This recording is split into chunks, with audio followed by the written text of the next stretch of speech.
All right, beautiful people. We are live according to all the systems. As you guys filter in, boy, do we have a treat for you. We have got the mini Tyrant in New Mexico. She's giving a new press conference. I can't wait to show you. I've skimmed through a few of the pieces here in this.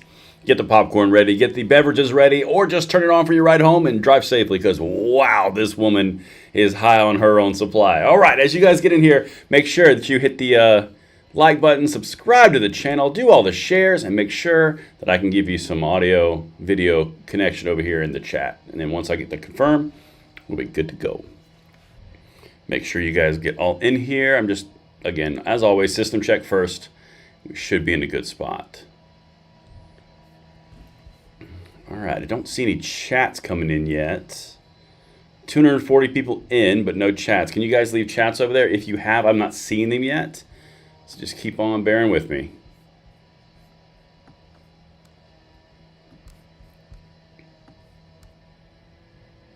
Well, I can do that, can't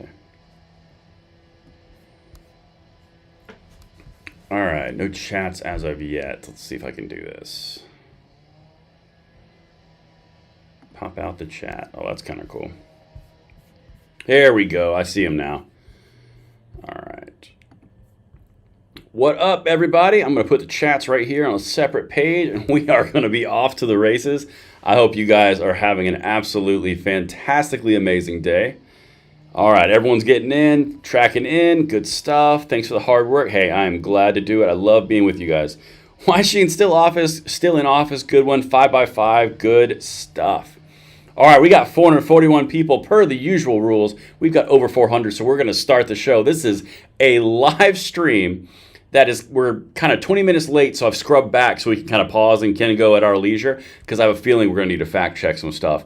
But I think this is going to be good. So make sure you guys are liking the video, subscribing to the channel, doing all the good things. And with that, let's go ahead and see what the illustrious governor of New Mexico has to say about her public health order where she banned guns like a little mini tyrant. Let's get it. Let's go.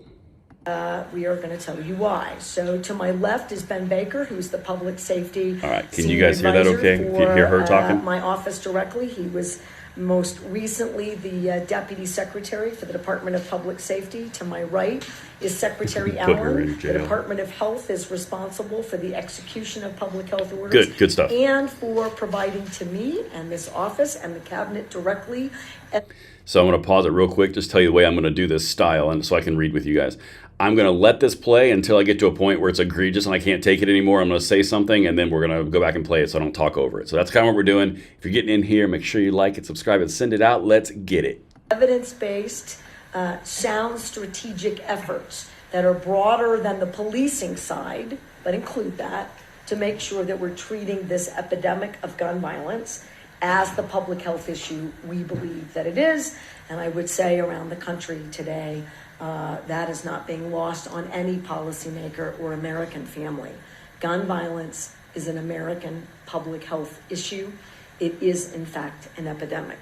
We have all the members of the cabinet who are responsible for public safety issues and vulnerable families. This is going to be harder than I thought. And so you see Children, Youth, and Families represented to my left, Teresa Casados, the Environment Department, who's working on any number of strategies to look at testing. We've got the Secretary of the Human Services Department, Carrie Armijo. We have the Chief of the State Police, who's done an amazing job making sure we've got increased presence in Albuquerque, Chief Wiesler. We have the Secretary of the Department of Public Safety, Secretary Bowie, and we've got the Secretary of Corrections, who plays a huge role in before, during, and after as we're working on making sure that people are being held accountable and our citizens are safe, Secretary Tafoya Romero. With that, let me just state unequivocally, the public health order has been in effect 3 months and it's working. Does anyone in this room, or if I were going to say what I think New Mexicans believe, are we out of the woods in terms of the public safety issues we are challenged by? We are not. And if that wasn't made painfully clear just by the stats every day, it should have been made painfully clear to every New Mexican this past weekend. We're on Friday evening. We had. All right, so I got to pause it for a second. Guys, this is going to be hard for me. It's working unequivocally? Let me just give you some backstory here. If you guys are not familiar with what she's referencing a public health order that she did 2 to 3 months ago that she's now saying is working across the board. It, from the very get-go, was never enforced by the police, by the sheriff, by the attorney general of the state of New Mexico. It never was in effect. And then 3-4 weeks later, after the initial announcement where she tried to save face and went on CNN and looked like an idiot, then it got struck down in court. Then it just got recently struck down even further a couple days ago. What is she on? Anyway, sorry, I had to say it. It was like boiling up inside my soul. Let's continue. A tragic, terrible incident involving 2 juniors at an Albuquerque high school who had guns on a school property, which we all know kids can't have guns. Guns not allowed at school. And by all the information that we currently have, they were not intending to use those guns as weapons in a violent manner, but nonetheless, an accident occurred, and a 16-year-old lost his life, and another 16-year-old is facing any number of significant long-term issues. His own emotional trauma, the trauma for his family, and issues associated with having guns on school property.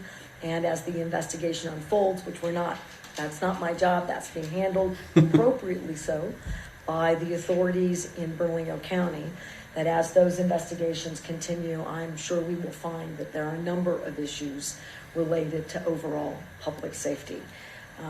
So why do I think the public health order is working? And we're going to show you a slide deck. We're going to do this like we do most of our significant statewide. Why is it working? Press conferences on public health issues. Well, because we have an incredible number of additional arrests and an incredible number of felonies in that arrest group. And in those arrests, that means people are serving already pending trial. And that is a critical aspect. 2, that we have tons, frankly, hundreds of guns off the street and hundreds of guns that are being seized in these arrests. Fewer guns on the streets, safer environment. We're also seeing about a 7% decline, and we're going to go over that, and I promise I'll go right to the slides. A 7% decline in gunshots detected. And just to put that in quick perspective for New Mexicans, a 7% decline over a 3-month period, if we say that's now going to be the average. And with the number of arrests and the number of strategic efforts, frankly, it should be more than that, right? You get to a point with fewer guns on the streets, can't make as many shots, can't fire them. We should have a dramatic increase. But let's just say it's going to be 7%. If we do that for a year, you would reduce the amount of gunshots fired in Bernalillo County by 50+%, or about 50%, 48%. That's a remarkable decline, which we must have in Bernalillo County, and we need to see those declines. Thank you, Jim Bob. Around the entire state. So got increased presence. Hit the wrong button. The Mexicans should expect that we will find the right statutory vehicles to mandate for the future that this kind of data sharing will be the norm in the state of New Mexico. Okay, so I'll find where I was in a second. I messed up. This thing was never in effect, and thank you very much, Jim Bob, for the super chat. I appreciate that. This thing was never in effect whatsoever. And when it was actually written, remember, she was only talking and targeting concealed carry holders, who, by the way, Mike Lee in his Senate judiciary testimony about 2 weeks ago even said it was 0.002% of the actual people had revocations.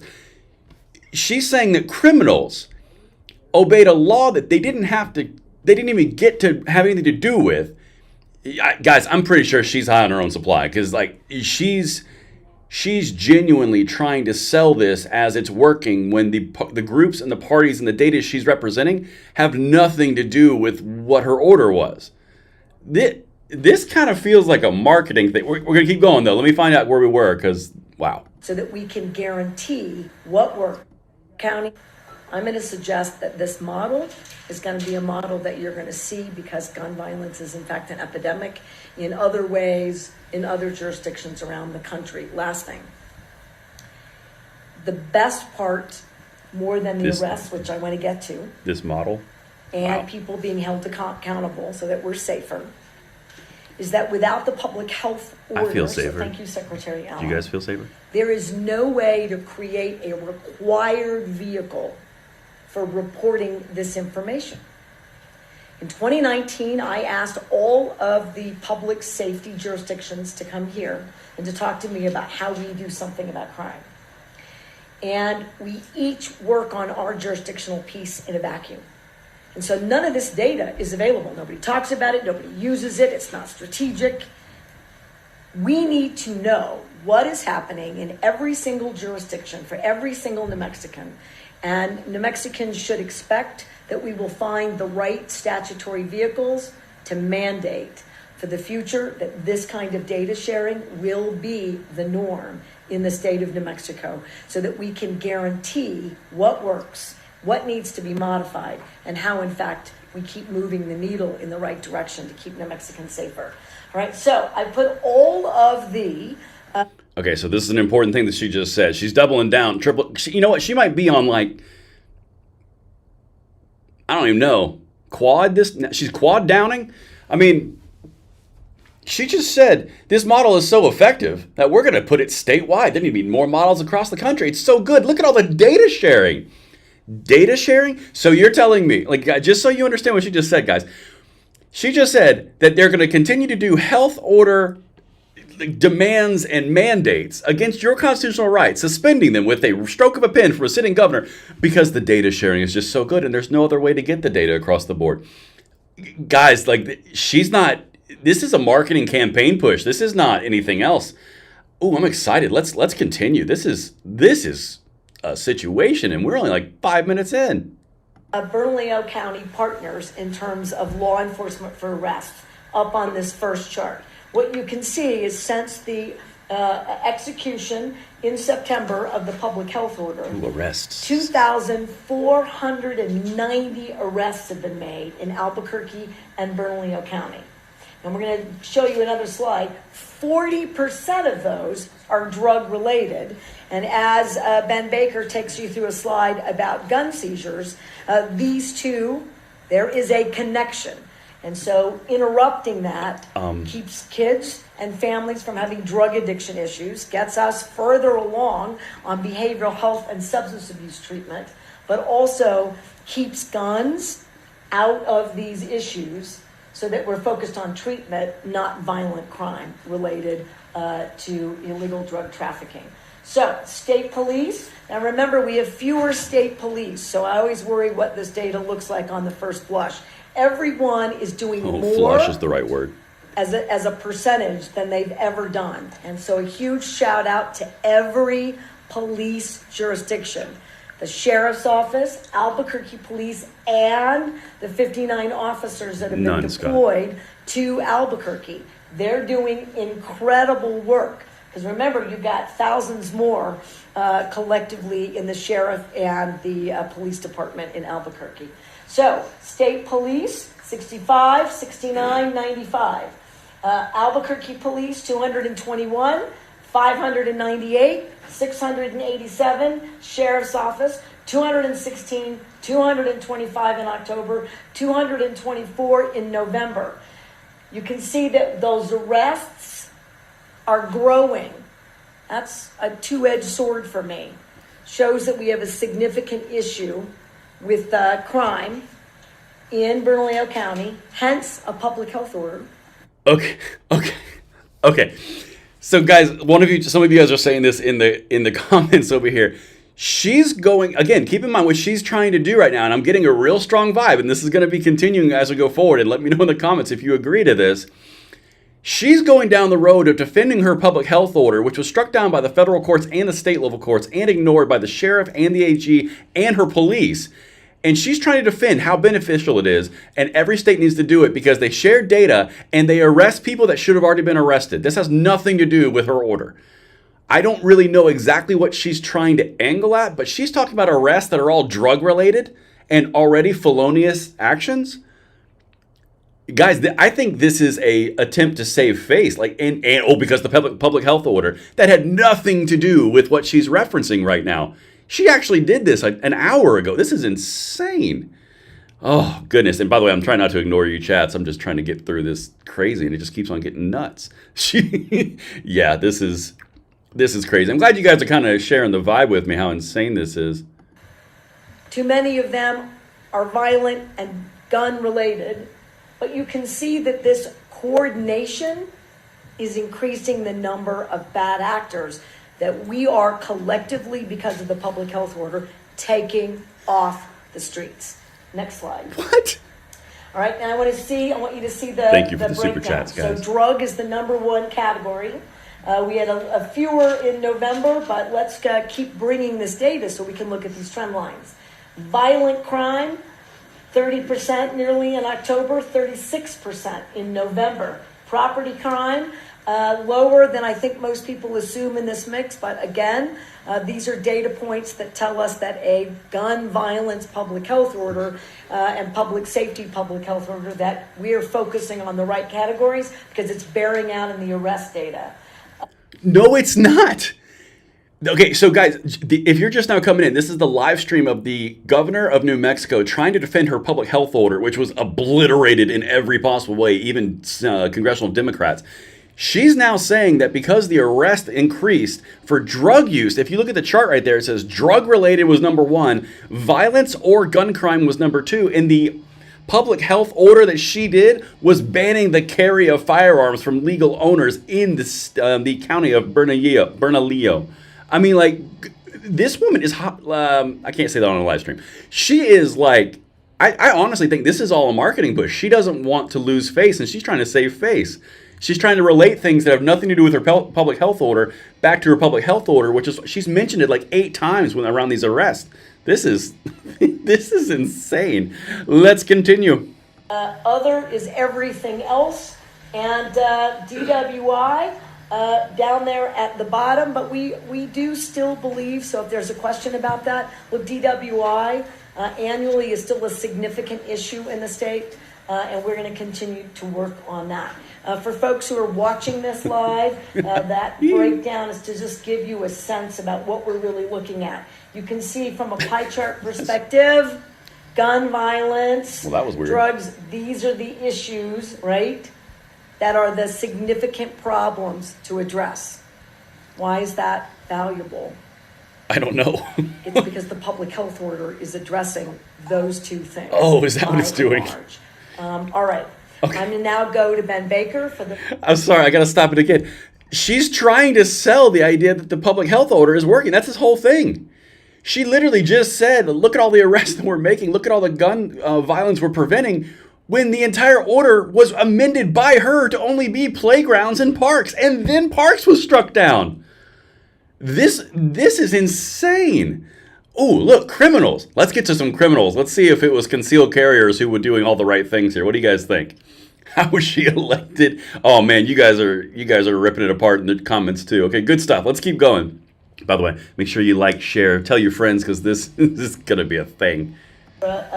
He's going to show you some of these bad guys and talk you through a little bit about why it's so valuable to have the kind of information that we do that's available to the public. Slow pan in. Good morning. Thank you, Governor. I appreciate it. Before I begin on the slide that's posted now, I want to take the opportunity to thank the Governor for her leadership in this space.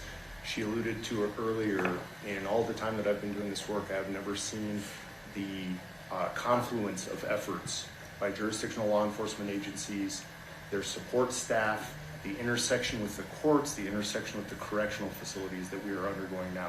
It's quite remarkable, and I'm grateful for her leadership on that topic. Next, I wanted to reiterate the importance and the gratitude for the law enforcement professionals that go out there and are grinding out this work. This is exceptional output from our law enforcement and public safety professionals. This is insane, and guys. last but certainly not least, take the opportunity to express my condolences related to the victims of gun violence in our community, including the families affected on Friday night. Moving to the folks that are doing these bad acts. Oh, hold on. I believe the public health order has helped us focus our attention on. On the screen, you see Jordan Barwanas. Mr. Barwanas is arrested as a result of this operation by law enforcement and has a number of significant violent Oh, that's a nice guy. tendencies within his past. He has convictions for failing to register as a sex offender, unlawful carrying concealed deadly weapons, being a felon in possession of a firearm, and receiving and transferring stolen motor vehicles. Guys, hold on. Something doesn't make sense. Because I was told that felons could not legally have firearms. So, I mean, like, I don't understand. The public health order should have stopped this, right? You realize how silly and ridiculous this is. Oh, let's continue though. We're already feet deep. Let's just keep jumping in. The significance of this Jeez. is previous convictions for being a felon in possession of a firearm necessarily mean you have previously been a felon in possession of a firearm and a felon. Both of those exist here. Mr. Barwinis now is being held in a correctional facility and will be adjudicated going forward.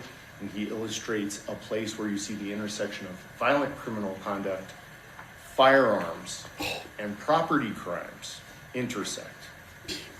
Next slide, please. Where they intersect, guys. Intersect. Next, you'll find Freddie Valenzuela, also arrested during this operation. And Mr. Valenzuela has decades-long criminal history involving burglary, property crimes, possessions of weapons by already incarcerated prisoners, violent crimes including armed robbery with a deadly weapon and tampering with evidence.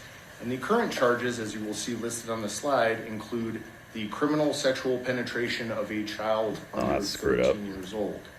Significance of that criminal charge is it is a first-degree felony in the state of New Mexico, widely recognized as the most serious offense. Mr. Valenzuela represents someone who has spent decades of criminality and was picked up during this operational phase. So I wanted to highlight him. Next slide, please. You see 8 more individuals here. I won't go through them all individually for time purposes, but it demonstrates some of the notable arrests, and there were many to choose from out of the multiple arrests made during this, particularly this last month. The crimes include warrants and criminal charges for shooting at or from motor vehicles, shooting into occupied dwellings, causing great bodily harm. Several of the individuals listed are felons in possession of firearm, murder in the first degree, negligent use of deadly weapons, unlawful discharge of firearms, criminal sexual penetration of children, drug trafficking, receiving and transferring of stolen motor vehicles, and aggravated assault and aggravated battery. Okay, I'm just going to pause that for a real quick second. Are they trying to prove our point? Because legitimately, they just went off major felonies. And these people all had guns, and they're saying it's because the public health order? I mean, guys, good girls. This is 2023. Guys and girls, if you're telling me that all of these things weren't being arrested or prosecuted before a public health order, which was then struck down, New Mexico, you got bigger problems than this. But the idea that she's trying to sell this as, look what my public health order did, this entire thing is a marketing push. Those people that they're referencing are, look, because of this operation, had nothing to do with this operation. These are career criminals with felonies. Good. Oh, but they had guns, and if not for this order, they would have still been arrested and treated the exact same. Oh, goodness gracious. This is insane. Let's continue. Those illustrate the depth with which the intersection of drugs, violent crimes, and the ancillary property crimes that go with them are impacting the ban out. our communities. The pan out, I mean. Next slide, please. Oh, back in. Moving on to the enforcement effort related to the seizure of firearms. Oh, gun This is seize. significant, Let's as see was here. mentioned by the governor, because getting guns off the street is a necessary ingredient for our success in this public health order. You will see broken down in a similar fashion the guns seized by our law enforcement partners during their efforts related to this. The total number is 219 firearms seized, 90 plus in Maybe our, they in our identify month as of November. non-criminals. And these indicate, as was mentioned earlier, law enforcement partners from the New Mexico State Police, the City of Albuquerque Police Department, the Bernalillo County Sheriff's Office, Oh, the signal's New good, Mexico Brandon, Department here. of Corrections, Probation and Parole Division, and agents from the 2nd Judicial District Attorney's Office. So significant increase vector in the number of guns Crystal, seized I don't blame during you. these criminal operations. Next slide, please. This is a visual representation that I think illustrates the point very well. And when I saw it, it was moving to me.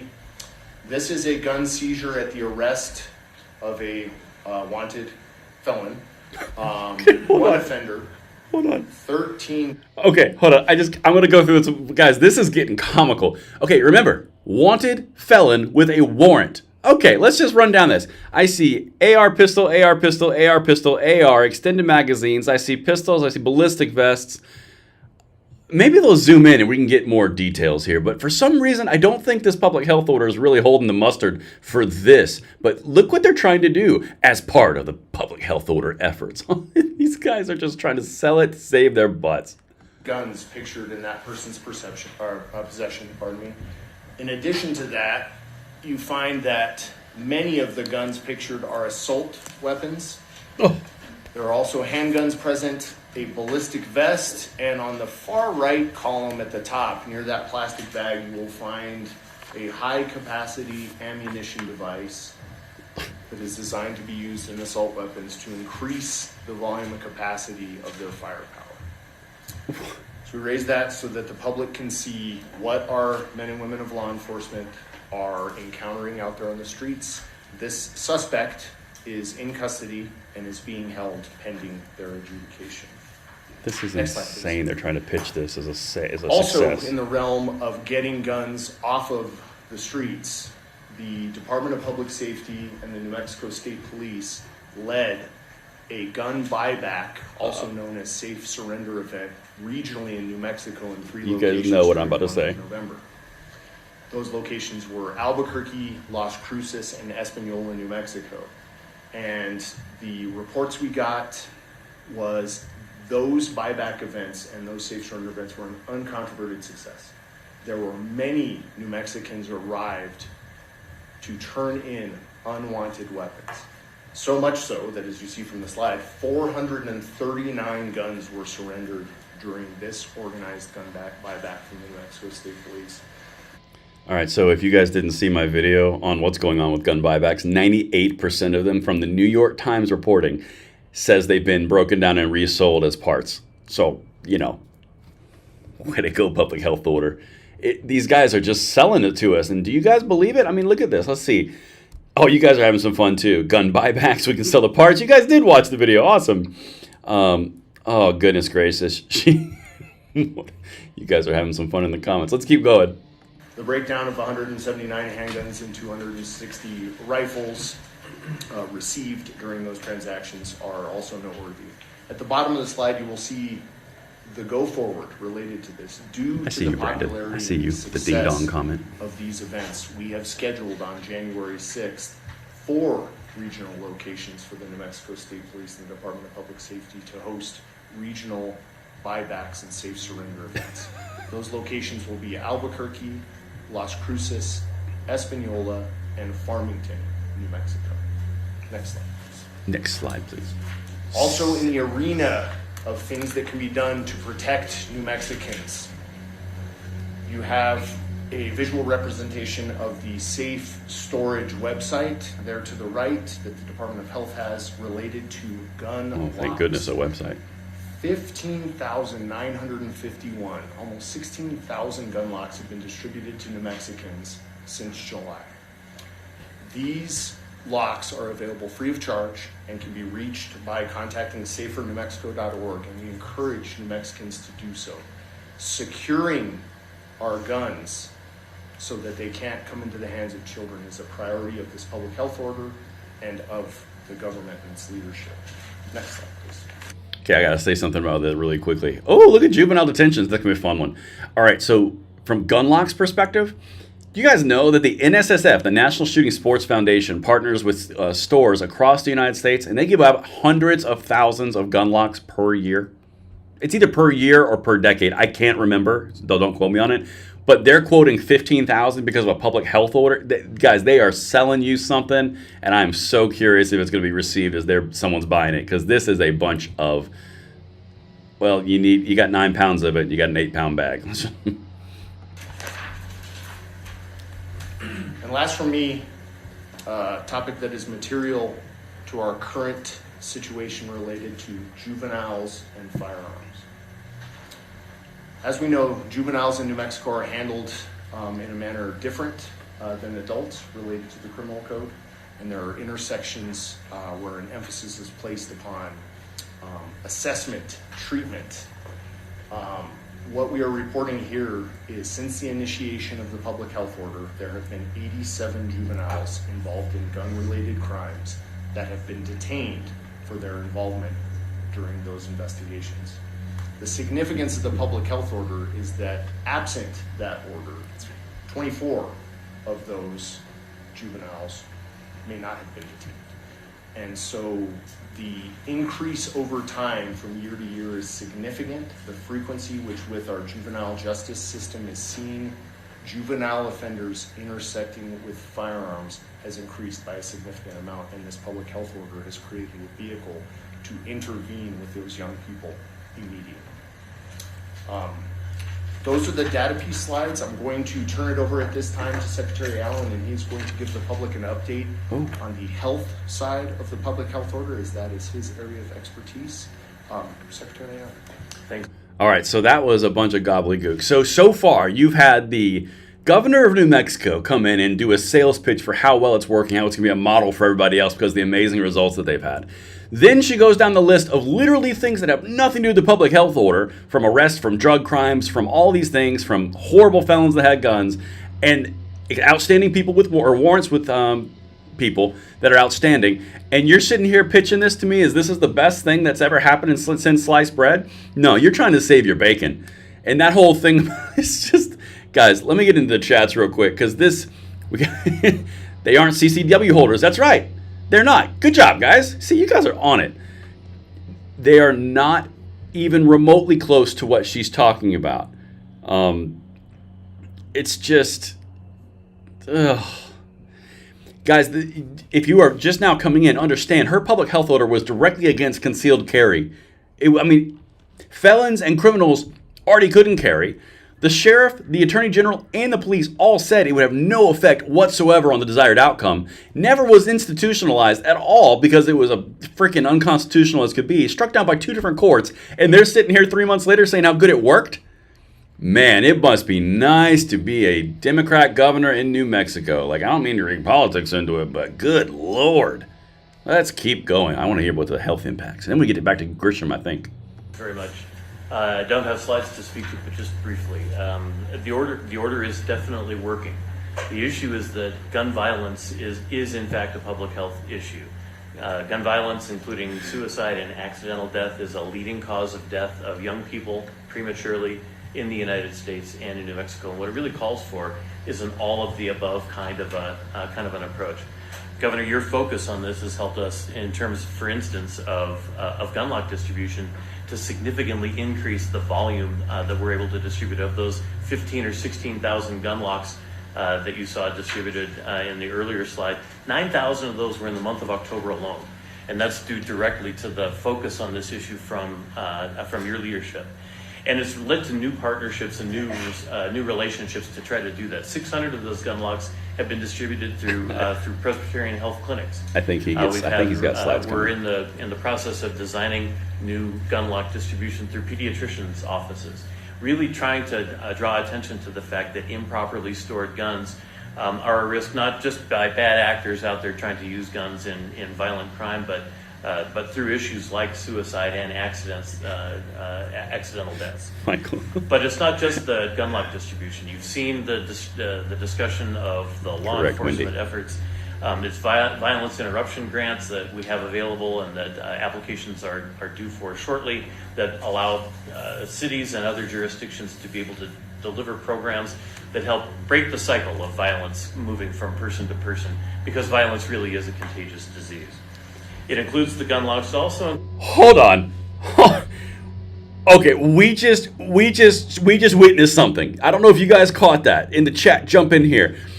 Violence is a contagious disease. Holy moly. We just jumped from the epidemic of gun violence, which has been the mainstay talking point of the Democrat gun control left wing of the party for about 2 years now, It is a contagious disease. I'm actually at a loss for word. Violence is contagious, and it's a disease. Really? This opens up so many doors, guys. Are there antibiotics? Could we take a shot? Can we take some pills, maybe? Get some penicillin on board? Maybe a shot in the old butt? Wow! Gun violence it's a contagious disease, guys. You heard it here first. See, I knew there's going to be something good in here we're going to catch. Let's continue. That was painful. Includes things like social and emotional learning in K through 12 schools. Again, where you start early in terms of, if you will, disease prevention, trying to work to break that cycle, or in the case of social and emotional learning, assure that it doesn't start to begin with. So, Governor, thanks for your leadership on this. I think thanks for your leadership. The above approach, trying to focus on this as a public health issue, has really made a big difference in our ability to respond. Oh my God! Thank you, Secretary. Before we go to questions, I just want to close with oh my God, the tragedy on Friday, and the families, both the Paul Morphine family and the Martinez family. There are no words about how devastating this is, and of course the state provides, and I appreciate that, condolences to the family of the victim, the Paul Morphines. But as this investigation concludes, what we know separate.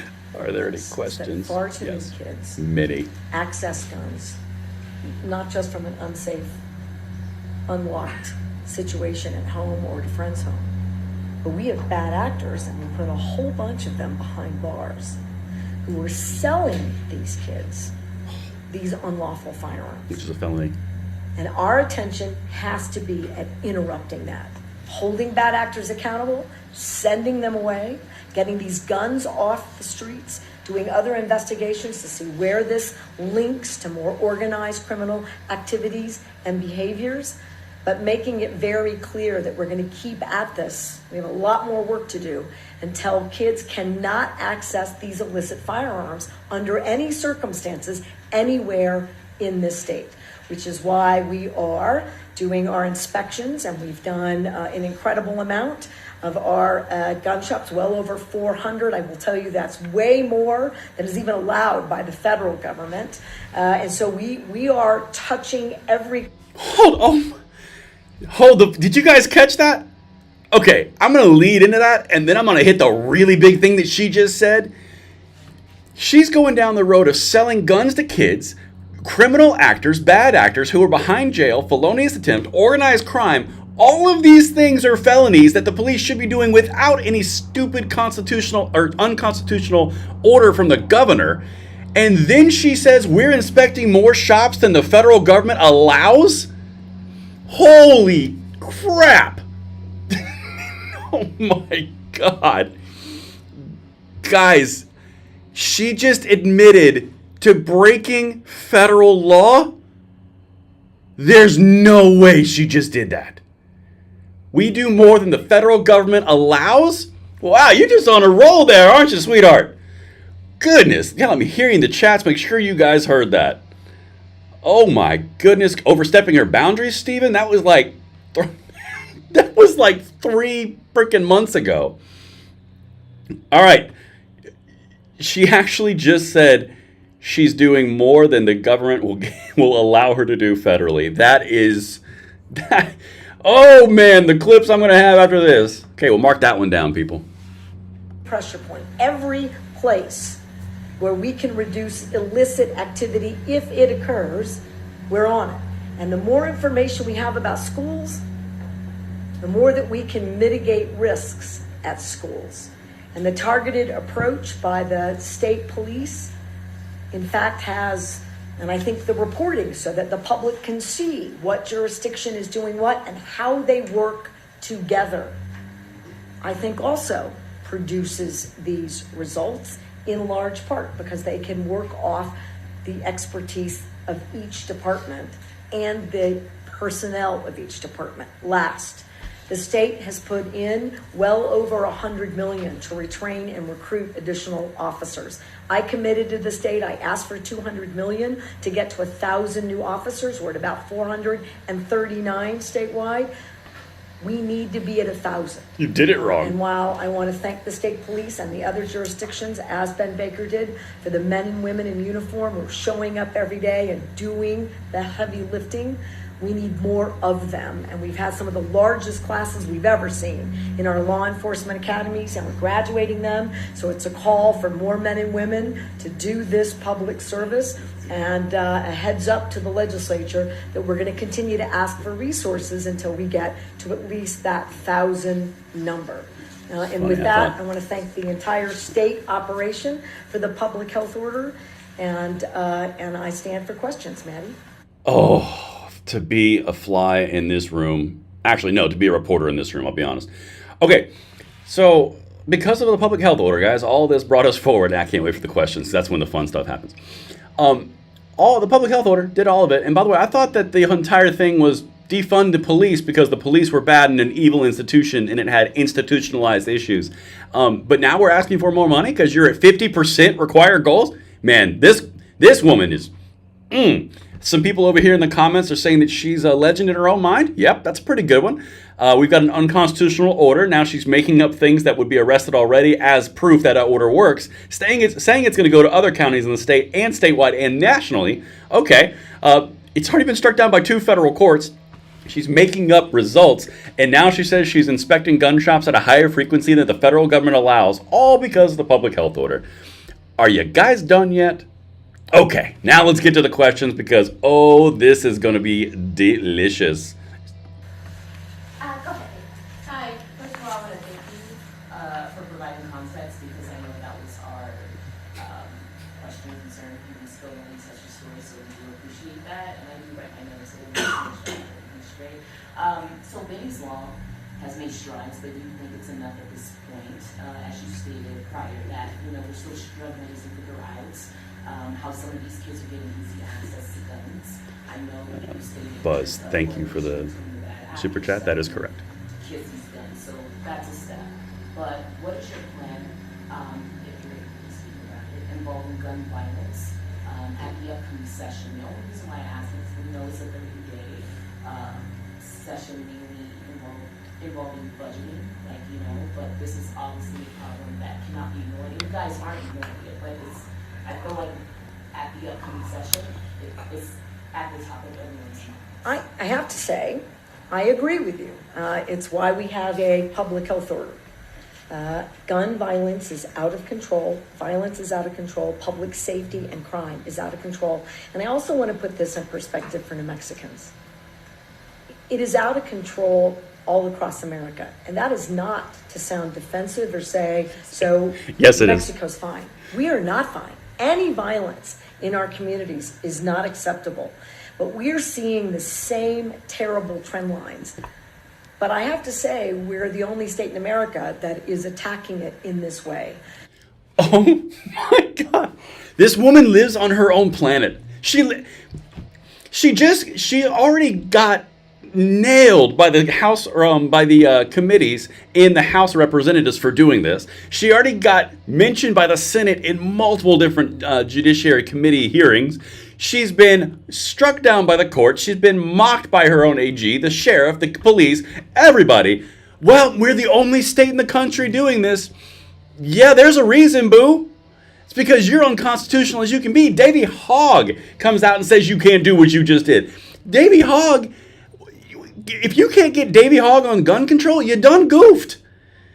I mean, like, legitimately, guys, this is like, this is almost as bad as Gavin Newsom's types of conferences where it's just complete acolytes all the time. This is insane. I mean, wow, goodness gracious. Yeah, the leftists did tell her to back off, but she's like quadrupling down right now. Look, it works. Oh my goodness. Let's keep going. Let's see what else pops out her mouth. I stand by it, and we're going to keep doing the work to make it better and better. To your point, 30-day session. If we had such a thing as a 10-day session, it's going to be a lot of public safety. So you already know I'm going to ask for more money for police retention and recruitment. I think the Benny Hargrove law is working. I think that parents are clear that they have a liability here and that they have a responsibility, both, and they're now connected in the state of New Mexico. I think where the secretary's likely to go is to do more in the context of education for parents and families. We heard some folks talk about the VIP, the Violence Intervention Program at schools, grants from the Department of Health. I would also expect us to lean more into that. There's a very successful program. I want to give the city a shout out, Mayor Keller. The West Mesa program, by all accounts, is very effective. We could broaden those efforts. We also want to do a targeted campaign to kids. One of the tips during the public health order in this quarter came from a student to an administrator at a school, and we had a gun seizure at a school. I think we can do more to reach kids. Let's do that. And if there's a strategy about the Benny Hargrove law, if we don't get the right adjudications because there's something that needs to be strengthened or clarified in that law, I am open to getting it on the call. I haven't heard from either the judicial branch or schools or the Department of Health or DPS that we need to do anything with that particular law, but there are others, including the extreme risk protection order, that I do think need to be strengthened so that we can hold, as the public, every jurisdiction accountable for prosecuting effectively and seizing firearms pending adjudications where that is both statutorily required and it's the right thing to do, so that you keep both parties and families safe during that process. So I know that was kind of a wonky answer. I don't think we need to do anything, but this will be a very strong public safety session. Every session has been so, but I want to make sure this momentum is felt by New Mexicans every single time we can get policymakers in a room to do the work we need to do so that we're all safer. Okay, I'm going to pause that for a second and bring you guys up to speed on a few things there that she said you may or may not know about. Some history on this, and this is just from stuff that we've covered over the last 2 to 3 years. She has had gun control bills in session every single time the New Mexico legislature has come in, and she has had a lot of failures. To be quite honest, New Mexico has actually been pretty resilient on resisting her. Now, I don't think that this is going to help, but she just mentioned a few things. One thing, obviously the obvious one that you guys are commenting on right now is red flag laws. We're going to hit that in a second, but the Benny Hargrove one. Now, the Benny Hargrove one was a tragedy where a kid was killed by another kid in school, okay? From memory, and again, don't hold me to this specifically, but it is basically a safe storage law that says you're going to get a felony if you're a parent or an individual who owns a gun and a kid is around and they have access to it. Basically, even if you didn't know the kid was in your home, you're going to get felony penalized on that because that's the law that would be in place. It's a very aggressive version of like a safe storage law that Michigan tried to pass as well. Then for red flag laws, well, that's interesting. She's literally just going down the road of it's going to be public safety focused, very public safety oriented. And then she goes into the idea that it's going to be education based, then a little bit of Benny Hargrove, and then a little bit of, red flag laws. We're going to prosecute those. Again, there's no due process in red flag laws. But I mean, honestly, where we're at with this woman, where she just said we've done more inspections on gun shops than federally allowed. It's an unconstitutional order. We're going to do it nationwide and statewide. More people are going to follow this model. She's in her own little kingdom. That's what she's in. I mean, nothing gets put past on this one. But let's keep going. That was just the first question. So the number of arrests was one of the metrics on there used to measure the success of this public health order. But how do we make sure people stay off the streets? Was this something that you guys will be looking at tracking as well? We do track it. So 70% of those arrests are people who are still detained. By and large, the 30% number are folks with misdemeanors. So those are folks who, without a public health order, without my work to do pretrial detention, which means for violent crimes and gun violence and repeat offenders, the people who really create, our public safety risks, I believe they should be detained with a rebuttable presumption, by the public defender that gives a hearing type debate in front of a fact finder, the judge, about whether or not they're safe enough to be released into the community. Now, I haven't won that. I've asked for it every year since 20, and I'm going to keep asking for it because I think it's valuable. I will say this. We added language in the last legislative session tied to the judiciary's budget, requiring refinement and upgrades to the Arnold tool. That has happened, and I think having all the jurisdictions in court doing the work in a more consistent fashion, and the district attorneys, they weren't asking. This is not a partisan issue. Not all the district attorneys were asking, right, for folks to be held, or even doing the trial work or the hearing work related, the evidentiary hearing. Well, they are now. Because the expectation is if this person meets those definitions, repeat offenders, violent or high-risk crimes, they should not be released. Hold the phone. Let me get my mic here just so we can say this clearly, because this is going to be a thing right here. All right, guys.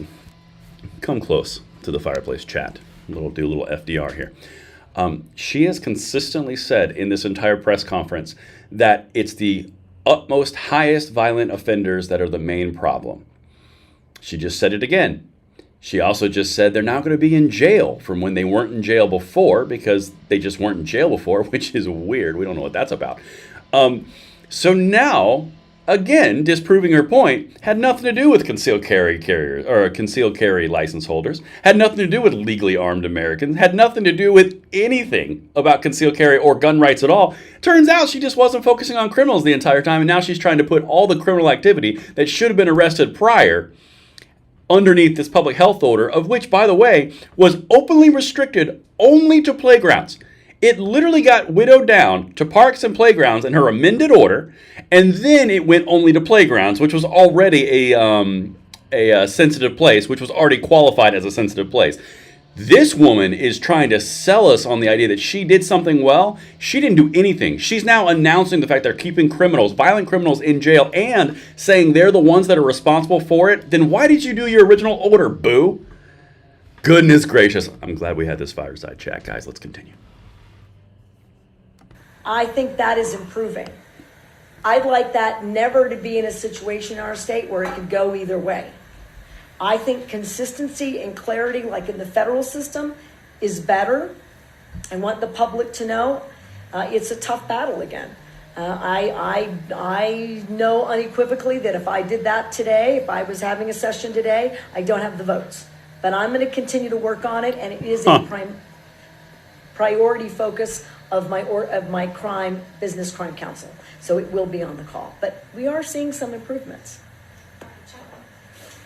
Many advocates say locking more kids up like this, the help order intends, is not a long-term solution and not a mark of success. What is the state doing to make sure kids and families are actually getting the help to stop the cycle of violence?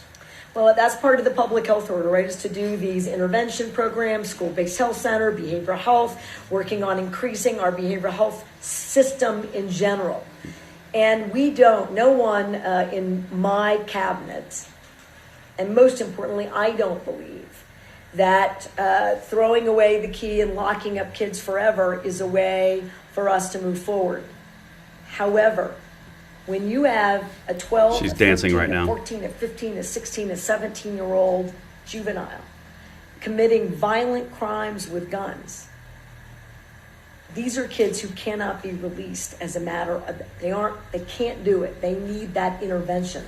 Whatever's happened, whatever trauma or violence or exposure, whatever wrong turn, that does not get remediated because they are not under a secure, with treatment available. They don't go to adult prisons. These secure locations and facilities, they have to go there because the data also shows that if that doesn't happen, there's another violence situation. And so it's a repeat offense. We need to get in front of that.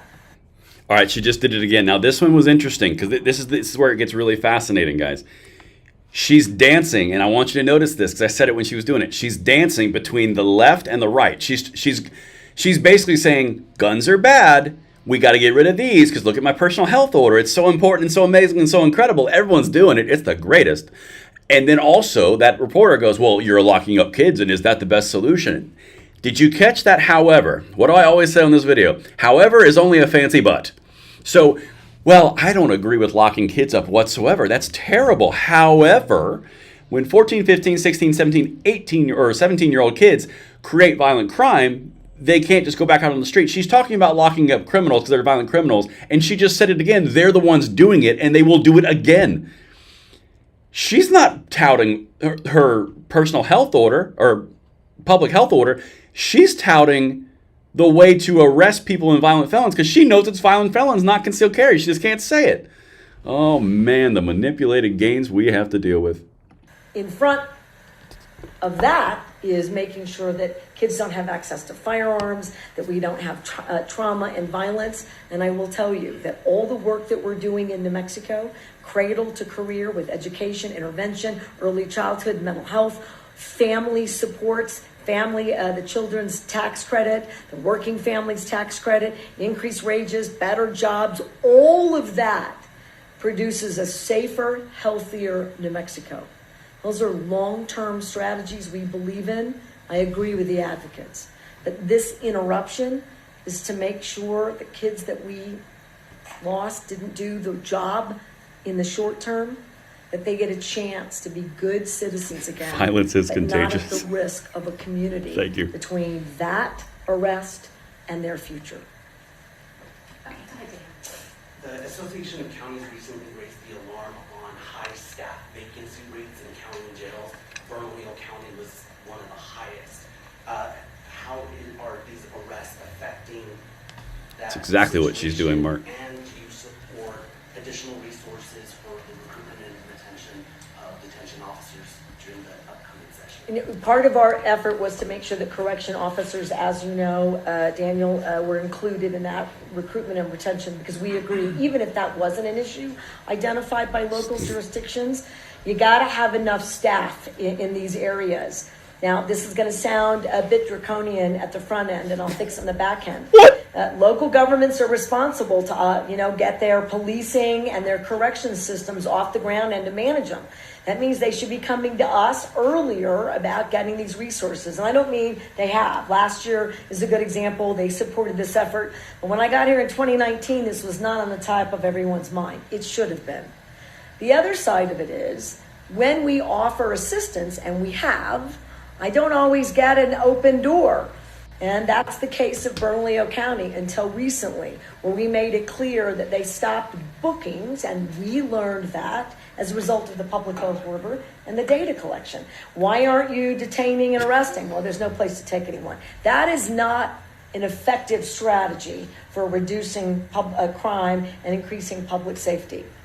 The Corrections Department is directly involved in shoring up and supporting Yes, she did, MDC. Lou. The most specific way in which they are doing that is their most violent, difficult, which takes all the staff to manage safely in those corrections and jails. Those folks are now being detained or held in state corrections and or federal correctional facilities pending trial. So that is a huge effort, and we've basically resolved that for MDC, because you're right. There are a whole lot more people now at MDC. For the local jurisdictions, the message is get that into your budgets if it's a specific request. Make sure, right, that you support our efforts to do more retention, training, and recruiting. Exactly, and Debbie. if you need specific attention right now, then the Secretary of Corrections will do everything in her power and the state's power to shore you up in the interim. We're all in it together. It requires the whole of government to interrupt this public safety crisis that we see in the state. Okay, before we go to the next question. Anytime a governor says this is going to sound draconian, so bear with me, just good Lord, this woman. Okay, I think. So, again, you guys are nailing it in the chat, like legitimately, really, really good stuff over here. You guys just jumped on the same thing I was about to jump on. She literally just said, she just turned a staffing question into Bernalillo County was quite simply just releasing people because they didn't have housing and storage for criminals. So they were picking the most violent, but leaving the violent out on the street. I mean, this is not like a fishing hole. You don't just take the medium one or the big ones out, because then the medium ones wouldn't fill the vacuum.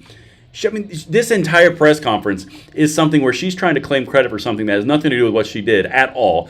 And she's also validating our point. So I'm not really sure what her goal here is, but this is an interesting one, particularly around the federal comment and the violence is a contagious disease, which was a thing. Let's keep going. It's true. Morgan, did you have one? I did. I wanted to ask. Sorry, my screen. The restrictions on firearms in sensitive areas. Are you interested in codifying that or signing it into law? And then I might also mention the arming tool. So I wonder on two accounts if you're interested in more bail reforms. And also, red flag. There's talk of rewriting. Well, I'm going to go last to first. I bet you are. I don't know that you need to rewrite the extreme risk protection order, but I do think it needs modification. So I don't disagree with anyone who's identifying that could be strengthened. Frankly, any tool that we have that can be strengthened and more effective ought to get the attention by the policymakers as quickly as possible to do that. Please say it. We're looking at the proposal, for example, by the Attorney General, but there are other folks, and I'm meeting with the Domestic Violence Coalition later this month to talk about their strategies on the domestic violence, orders as well, when we've got a domestic violence issue that's being adjudicated to remove a firearm in that situation as well. So let's see if there's some ideas or strategies, because we aren't doing the work we need to do in that space by any stretch of the imagination either.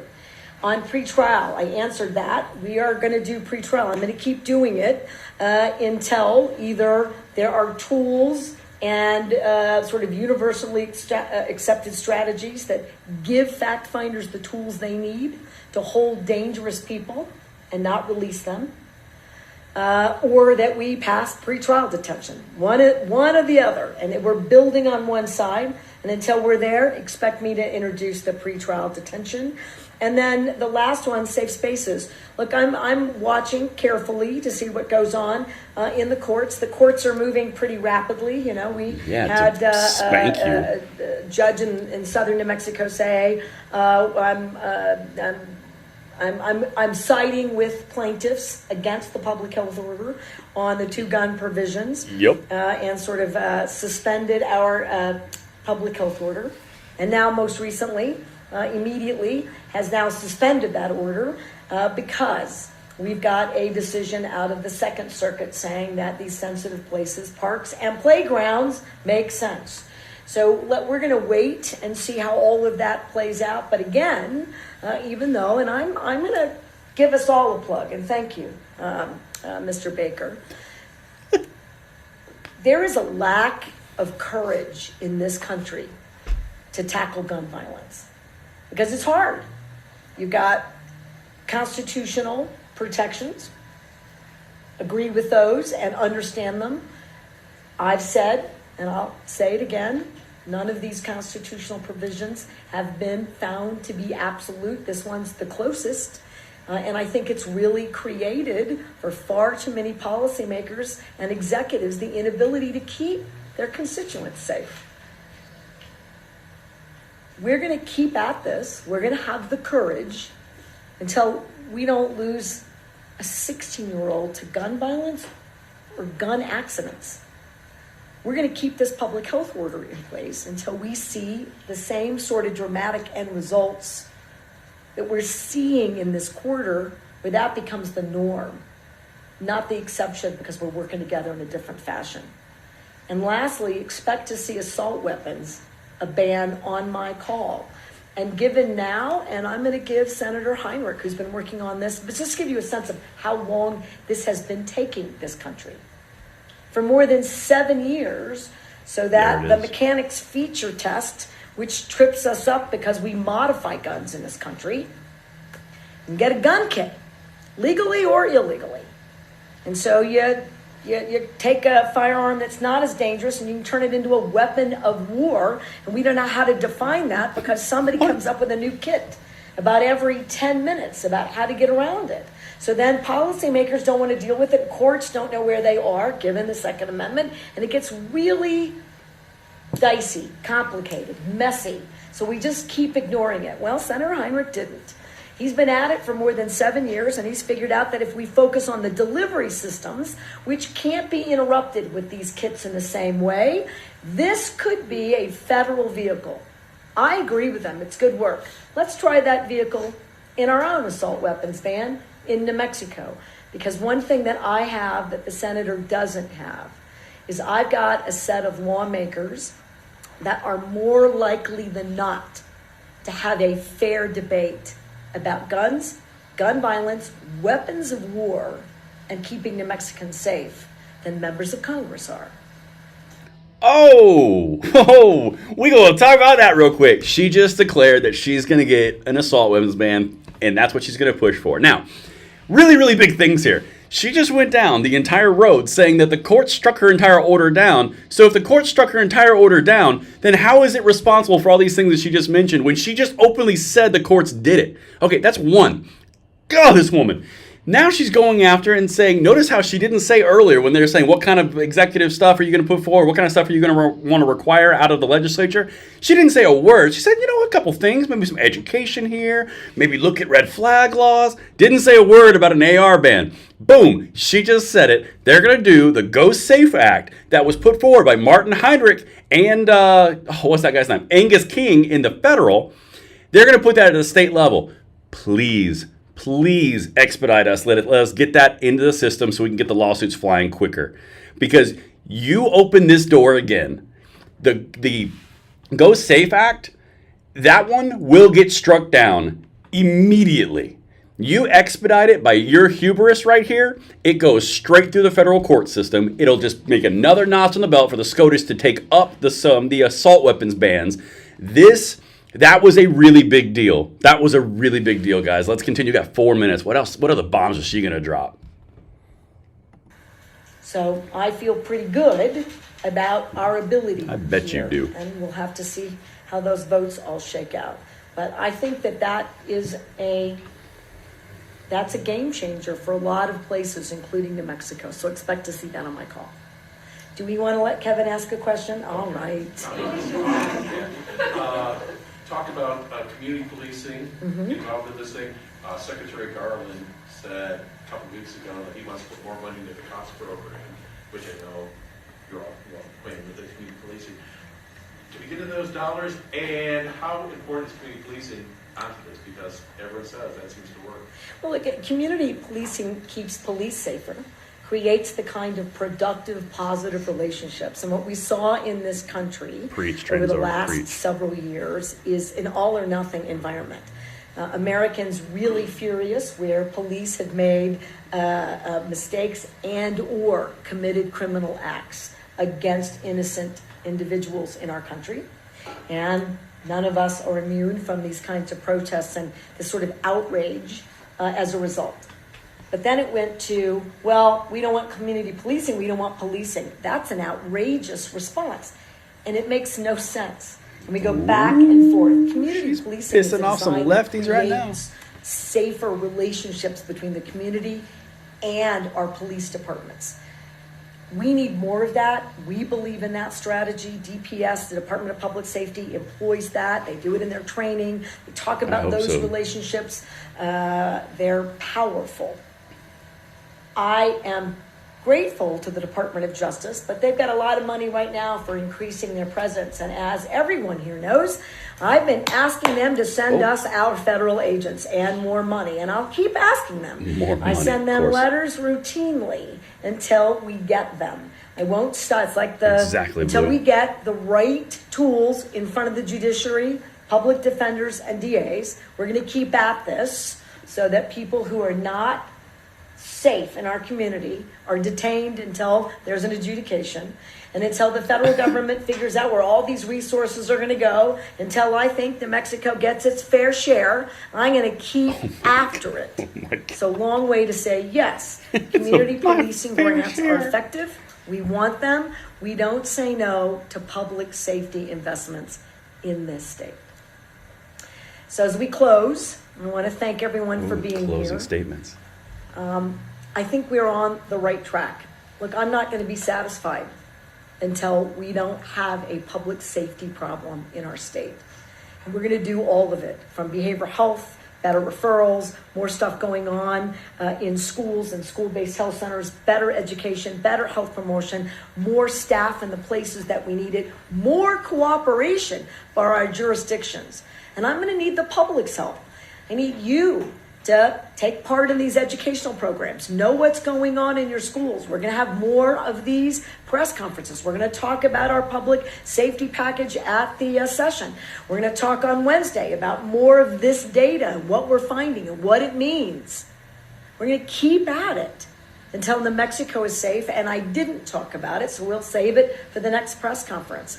But a number of these arrests are from individuals that we know are openly using drugs and or selling drugs on our streets, Please including disprove folks your point who are more. unhoused. We have to get at this from every risk point possible. And these are also folks that we need in treatment. Expect more on the treatment side, including the ability to get people into treatment until we attenuate every single high-risk issue that creates a crisis in our state. It is all related, and we're going to tackle all of it at once. Thank you. Okay, guys, that was a lot. Let me get you in here. Good Lord above, that was insane. Let me get us up here so we can have a relationship real quick. All right. So what you just witnessed was a sitting mini tyrant going out and really trying to hide the fact that she's going to put an assault weapons ban out, which is the Go Safe Act, but on the state level. That's coming, New Mexico. And if you're watching this live stream, live at LangleyFirearmsAcademy.com, email me, connect with me. We will spread some message and we will defeat this mini tyrant. That's one. Two, she openly said she violated federal law by over-enforcing against gun shops, which that's going to be fun. Lawsuit waiting there. Anybody who wants to take it, FPC, SAF, or GOA. And then the other one is, guys, we learned that violence is a contagious disease. This was a great time spent together, my beautiful people, because we came away with lots of things. We're going to have red flag laws. We're going to have lots of education, lots of spending, more money, all sorts of good little goodies, because Mini Tyrant wants what Mini Tyrant wants. This woman's high on her own supply. Like, legitimately, that was insane. But we got lots of good clips. I will make a much shorter, more concise version of this. And, oh yeah, I forgot. I got these things that I can show you guys because these are pretty cool. And then I can also do this one. I can do all sorts of really cool things. Look at that. That's what I think of her. But, oh, goodness gracious. But if you guys are stuck around, you get some party balloons. I think these are balloons. No, they're fireworks. And thank you guys so much. I will make a shorter video of this so we can slap it together, we can share it, we can do all the things. And thank you again for watching. Guys, I love you. I will see you at our last video tonight. And let's have a great night while we prepare. See you later, guys.